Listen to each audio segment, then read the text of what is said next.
He overheard me bragging about my year-long affair, then sold our house we've spent years building. I don't even know where to start because everything is gone. My marriage, my home, my security, everything. All because of one moment. One stupid, reckless moment where I got too comfortable, too confident, and let my guard down. I never imagined something like this would happen to me. I didn't know that I'd end up suffering at the end due to my reckless and selfish reasons. My husband, Josh, heard everything. Everything I said that day to my friends. I don't know how long he was standing there, but he heard me bragging about my affair, about how I had it all, how I was balancing both men perfectly, how I was never going to stop. He heard me laughing, encouraging my friend to cheat on her husband too, acting like what I was doing was something to be proud of. And that was it. That was all it took to destroy everything. To explain things better, Josh and I had been dating for a very long time before we decided to get married. During those years of dating, we had already planned out how our marriage life would be and how we would get to perform our duties as husband and wife. All these plans were made ahead because we were very much in love with each other and we saw a future together. So when we got married, we took baby steps to get everything done. We kept loving each other always, and things went on perfectly. It felt like everything was falling into place just the way we had imagined. We weren't the type to rush into things, so we took our time, made careful decisions, and built a life that we were both proud of. Every step of the way, we made sure we were on the same page. There was no guessing, no uncertainty. We knew what we wanted, and we worked towards it together. Our marriage was built on years of love and commitment. We had spent so much time planning everything before we even said our vows. It wasn't just about having a wedding. It was about what came after, about making sure we were ready to build a stable future. We talked about finances, careers, family, and where we wanted to live. Nothing was left to chance. By the time we got married, we already had a roadmap of what our life would look like. Of course, things weren't always easy. No matter how much you plan, life has a way of testing you. There were struggles, setbacks, and moments where things felt overwhelming. But my husband was the kind of person who never backed down from a challenge. He worked hard, made sacrifices, and pushed through even when things got difficult. He was always thinking ahead, making sure we were financially secured, making sure I was comfortable. I never had to worry because I knew he would take care of everything. One of the biggest things we worked for was our house. It wasn't just about owning property. It was about creating something that was truly ours, a space that reflected everything we had built and achieved together. We didn't buy a ready-made home. We built it from the ground up. Every decision about the house, every design, and every tiny detail was something we had thought through. We saved, we adjusted, and we put years of effort into making sure it was perfect. It wasn't just things that summed it up to be a house or how beautiful the house looked in the end. It was late-night talks about what kind of floors we wanted, budgeting discussions to make sure we could afford the best materials, and moments of excitement when we finally saw our vision come to life. Living in that house felt like living in the future we had always dreamed of. Everything about it reminded us of how far we had come. The living room where we would sit together after long days at work, and the kitchen where we would prepare our meals while playing around, distracting each other or making love. The bedroom that felt like a place of safety and love where we laid bare, trusted and comforted in each other's arms. Every part of our house had a story to tell. It was home in every sense of the word. All those beautiful moments we shared and marked in different rooms were so precious to us, and I never thought that anything could shake what we had. I never imagined that I would be the one to destroy it, but I did. I made choices without thinking about what they could cost me. I let myself believe that nothing could go wrong, that nothing would change. I was wrong, and in the end, I was the one who lost everything. I didn't start my affair because something was wrong at home. That's what makes this so much worse. There wasn't a big fight, no emotional distance, nothing that made me feel like I had a reason. I did it because I could. I did it because it was exciting, because it felt like a secret world that belonged only to me. I never thought about the consequences. Not really. I had convinced myself that as long as my husband didn't know, as long as I kept everything separate, nothing would change. I hate that I did what I did because my husband, more than anyone, made sure we already got what we needed. He's always been that way, focused, determined, and was willing to do whatever it took to make sure we had a good life. I knew that, and I loved that about him. He gave me everything without expecting much in return. Maybe that's why I took it for granted. I was everything to him, and there's nothing he didn't share with me. I regret so much now I have failed as a wife and as a best friend, but it's so cruel of him to have made me lose everything we worked hard for together. It's just so painful, and I don't know what to do. I know I was wrong for doing whatever I did, but Josh didn't have to treat me this way. The truth is, I never intended to cheat on my husband, Josh. It was never in the cards for me. I never saw myself as a cheat, but then it happened. I don't even know how I let it get to that point. I always thought affairs were something that happened to other people, people in unhappy marriages, and people who were searching for something they weren't getting at home. That wasn't me. That wasn't my marriage. Like I mentioned earlier, Josh and I had been together for years. We knew each other inside and out. He wasn't just my husband. He was my best friend, my partner, the person I built my whole life with. We had our routines, our way of doing things, and it worked for us. It wasn't some crazy love story like in the movies, but it was real. It was solid. He was always there for me, and I was always there for him. At least I thought I was. And to be honest, I was never someone who prioritized physical intimacy.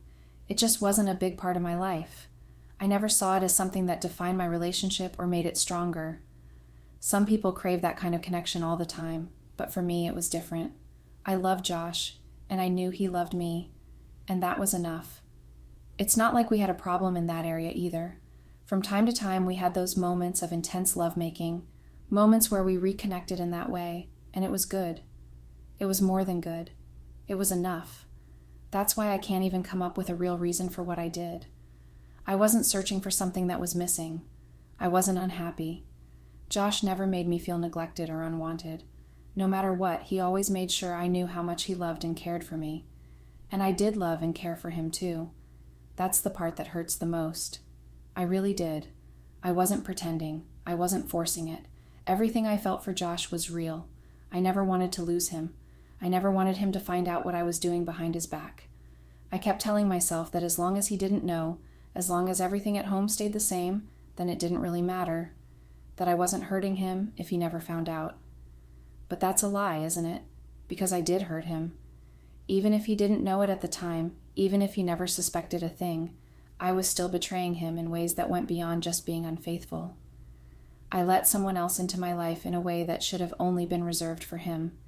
And no matter how much I try to justify it to myself, there's no excuse for that. My life as someone who didn't have much interest in physical connection changed when I met my affair, Scott. I never thought I'd be the type of person to let something like this happen. I was always sure of myself, always in control. I mean, I had a husband who loved me, a career that kept me busy, and a comfortable home. But looking back now, I see how easily I let my guard down. Aside from my career and being a wife to Josh, I took social media very seriously. It wasn't just a place to scroll through pictures or watch random videos. I actually enjoyed posting. I liked sharing bits and pieces of my life, curating my feed, and getting engagement. It wasn't about validation, or at least I never saw it that way. It was just something I liked doing. I'd post lovely pictures of myself from time to time, sometimes casual, sometimes a little dressed up. It made me feel good to put effort into my appearance and see people react positively. And that's how Scott and I met, through social media. It wasn't anything planned or intentional. One afternoon I posted a hot picture of myself, one that was a little more revealing than usual. It wasn't something I thought too hard about. I liked how I looked in it, so I uploaded it. A few minutes later, I noticed that someone had liked and commented on it. Nothing unusual. I had people interacting with my posts all the time, but this time it was Scott. At first, I didn't think much of it. I glanced at his profile, expecting just another random follower. But he wasn't. He was hot, the kind of attractive that makes you stop for a second and take a better look. His profile made him look confident without even trying. It was the kind that draws people without the person even realizing. And that is exactly what happened to me. Before I even realized what I was doing, I accidentally liked his picture, and within a few minutes, I saw his message, and I clicked on it. He wasn't overly forward. He didn't come at me with some over-the-top compliment or something inappropriate. He made a random comment about my picture, something light and playful, something that caught my attention, and that's how it started. I answered him innocently, of course. It was just a casual, nonchalant reply to a message that didn't mean anything. And that's what I told myself because that's how I saw it then. From there, we started chatting. At first, it was nothing serious, just casual conversations, light and easy. We became social media buddies, nothing more. But things don't just stay casual forever, do they? Before I even noticed what was happening, the messages started to change. They became flirty, playful in a way that wasn't exactly innocent anymore. And I responded. I leaned into it. I let it happen. I don't know why his messages interested me so much. There was something about the way he talked to me that made me feel so special. It's not like Josh didn't make me feel special. At that point, I just wanted more from someone else. So every time I heard my phone notification go off, I jumped to check it, hoping it was him. Even when I was at work, he was a distraction. I found myself sneaking glances at my phone and waiting for his name to pop up on my screen. It started affecting me in ways I didn't expect.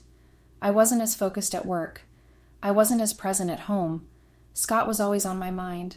I'd be in the middle of something important, and suddenly I'd feel the urge to check my phone, just to see if he had sent me something. It didn't matter if I was busy. If he messaged, I had to answer. Josh started to notice. One weekend evening, I was sitting on the couch, glued to my phone and giggling at something Scott had sent me. I wasn't even aware of how obvious I was being until Josh turned to me and asked, "What's making you smile like that?" For a moment, I panicked. I had been so caught up in the conversation that I hadn't realized how much of my attention I had been giving away. I quickly forced a laugh, shaking my head like it was nothing. I said to him that it was just a funny video, hoping my voice sounded normal so I won't get caught. Josh never pressured me. He never did. He just trusted me. That made it worse. I felt guilty, but not guilty enough to stop. Instead, I overcompensated.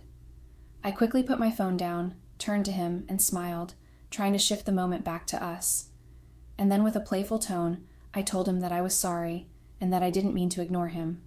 After that, I did what I always did when I wanted to make things right. I teased him, made jokes, pulled him into a moment that felt like us again. And it worked. He smiled, relaxed, and just like that, everything became normal again. Because no matter what, he was my husband. And nothing was changing that, not even Scott, who was, making me laugh all day because that's how much I love Josh. Then, one day after months of texting online, Scott and I arranged to meet. It wasn't something I had planned from the beginning, but it felt like the next step. I had spent so much time texting him, getting to know him, that I started feeling a pull that I couldn't ignore. I wasn't stupid. I knew I couldn't just jump into something without thinking. I had to be sure that what I felt for Scott wasn't just excitement that would fade. I needed to know if I was making a mistake or if keeping him in my life made sense. He was a great guy, and I wanted us to stay friends, nothing more, no matter how much his calls and messages made me feel something. I wasn't planning to cross any lines or do anything funny, and I definitely didn't want Josh to get the wrong idea. That's why I waited until Josh had traveled for a work activity before I decided to meet with Scott.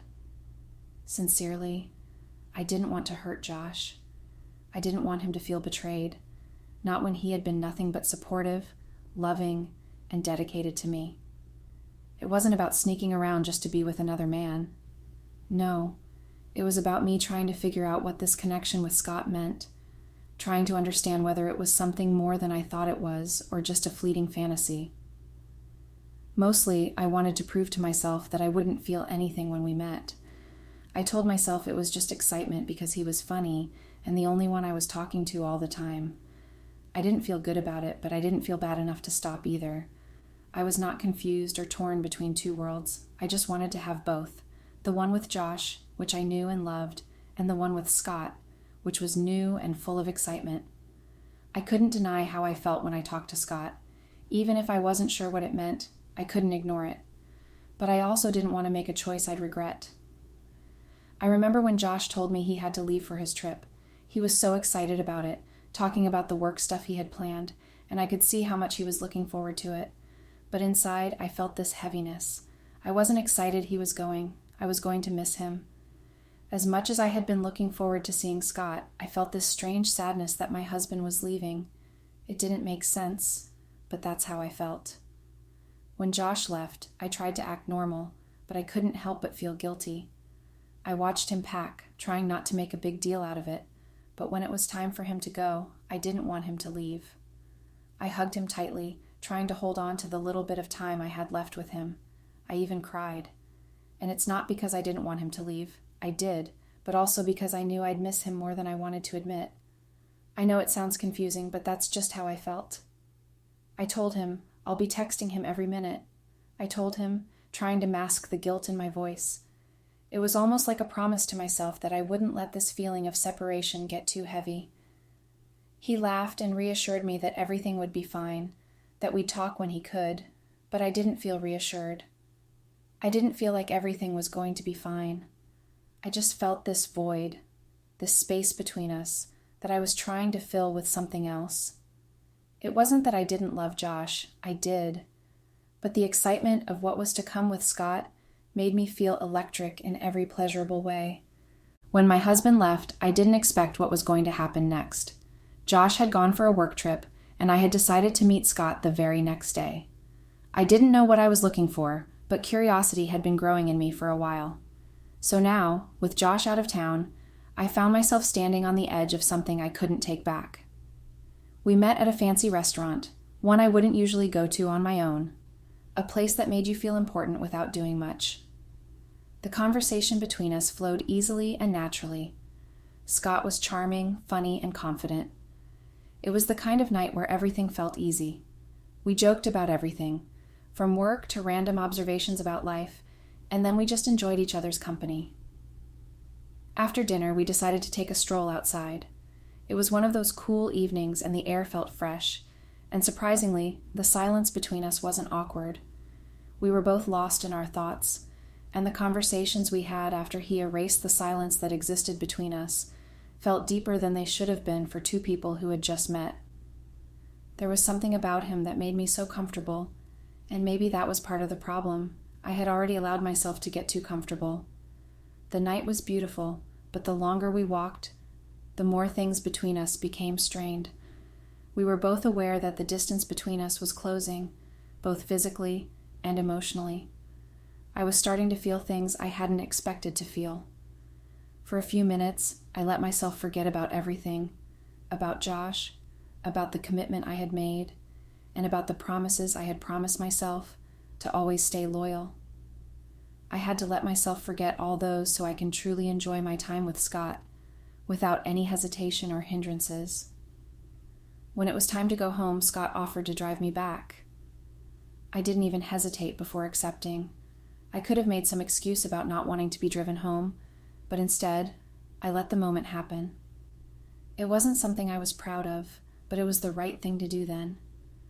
I didn't think about the consequences of us being together in that small a pace. I just let myself enjoy it. The drive back was smooth. We didn't talk much, though, and I was okay with that. I could feel my heart beating faster and a nervous energy bubbling up inside me. But it wasn't until we reached my house that I felt the weight of the situation. As we pulled up to the driveway, I wasn't sure what to say. Saying goodbye seemed harder than it should have been. Something about the moment felt unfinished, like there was more to say or more to do. And then, without thinking, we kissed. It was simple at first, just a soft and light kiss, but it quickly deepened, and the urgency in it felt like we had been waiting for this moment for far too long. I didn't pull away. I didn't want to. I didn't feel any guilt come right away, maybe because it was buried under the rush of emotions I was feeling. Before I could think about the aftermath, Scott and I were all over each other in the car. We couldn't keep our hands off one another. We ended up in the back seat of my car, and everything else seemed to disappear. The gravity of what I was doing didn't hit me until it was already happening. There was no turning back at that point. We spent the night together, and that was the beginning of the affair. It wasn't just a one-time thing. Scott stayed the entire week while Josh was gone. I felt an odd sense of control during that time. I managed to keep up appearances, making sure Josh didn't feel neglected despite everything happening with Scott. I called Josh regularly, just like I had promised I would. I'd hear his voice, tell him I missed him, and even laugh at his jokes, pretending everything was normal while Scott was right there beside me. It was a strange balance, and I couldn't believe I was actually managing it. When I was with Scott, I felt like I was in a different world. We spent the days together, exploring new places, having fun, and getting to know each other better. But when I was on the phone with Josh, I focused completely on him. I made sure he felt loved and appreciated. I wasn't trying to deceive him. I just wanted him to feel secure while I was off in this other world with Scott. Scott didn't mind that I was married. I had told him from the start, and he was okay with it, as long as I was okay with it. He said he understood what he was getting into, and he wasn't looking for anything serious. It made things feel easier, like I wasn't doing anything too wrong. But even though Scott was fine with it, I knew deep down that I wasn't being fair to Josh. He deserved better than this. At the same time, I didn't want to lose either of them. I had Josh, who loved me deeply and whom I knew I loved. In return, but I had Scott, who did unimaginable, pleasurable things to me. It wasn't about choosing between them. It was about having both. But of course, I knew that wasn't possible. Eventually, I would have to face the consequences. But as it then, I was enjoying the life I was living, and I wanted to strictly focus on that. The week passed in a blur. I was constantly switching between the two worlds, trying to keep them separate. When Josh returned, there was a shift in the air. I had to go back to my marriage, back to the life I had with Josh, acting like nothing had happened. I welcomed him back warmly, as if everything was just as it had been before. We had a great time together. I didn't let on that anything was different, that I had just spent a week with another man. I held on to the idea that maybe I could keep both lives separate. Maybe I wouldn't have to make a choice. And I never believed something was going to shatter sooner or later. To me, it was possible to keep living in two worlds, to pretend nothing had changed when everything had. And yet, when I saw Josh's smiling face and his excitement to be back home with me, I was grateful. I just wanted to keep enjoying my life with both of them. That was my plan. I figured if I could keep it a secret, if I could manage everything without Josh finding out, then I could have it all.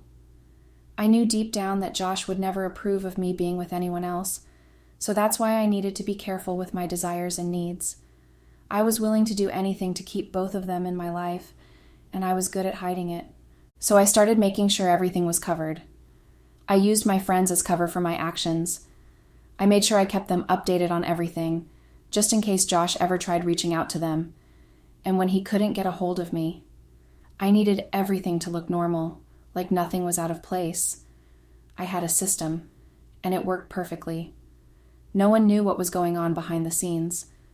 Then I started noticing changes in myself. I became more focused on intimacy than I had been before. Whenever I was at home and Scott texted me, I felt this rush of excitement. I'd get these feelings and I didn't know how to control them. Sometimes I'd feel horny and think about both of them, imagining them in bed with me. And then I'd use my husband to satisfy myself, pretending it was Scott with me or creating an imaginary threesome that didn't exist. I loved the thrill, the rush of doing something forbidden. It felt powerful and I couldn't stop. The feeling of having both of them, in different ways, was something I couldn't give up. Josh had no clue. He didn't suspect a thing. To him, I was still the same perfect wife. Our life together was normal. In fact, our intimate sessions had even improved. I told myself it was because we were becoming closer, more connected, but the truth was I was living a lie.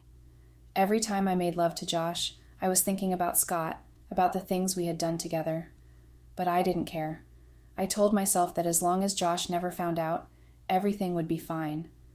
I even lied about things, like work vacations or girls' nights out, just so I could go on trips with Scott. I would plan everything so carefully, making sure Josh never knew the real reason for my absence.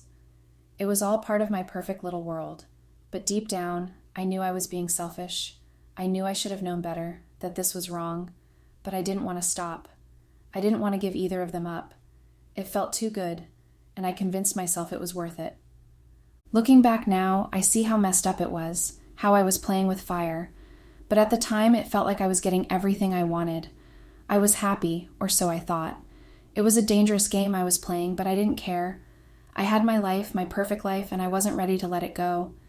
and nothing was ever going to change. And for a year, nothing did. I went back and forth between my husband and the person I was seeing, never once considering what would happen if everything came crashing down. Then one day we had a girls' hangout planned, and my friends came over so we could all get ready together before heading out.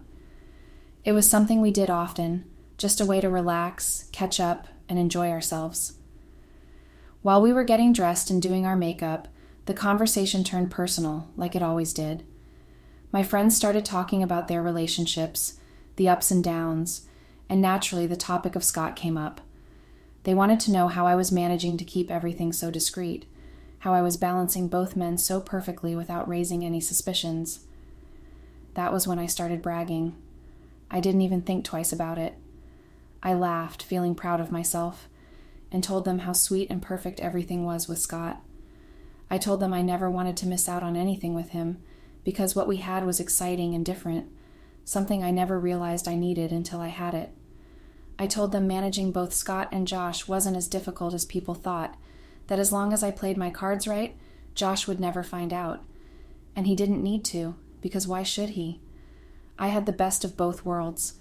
I was so full of myself that I even told them that Scott and I had planned to celebrate our 1-year affair anniversary soon. That was 1 year of sneaking around, of lying, of juggling 2 men and never getting caught. It was thrilling. It made me feel wanted in a way I didn't want to let go of.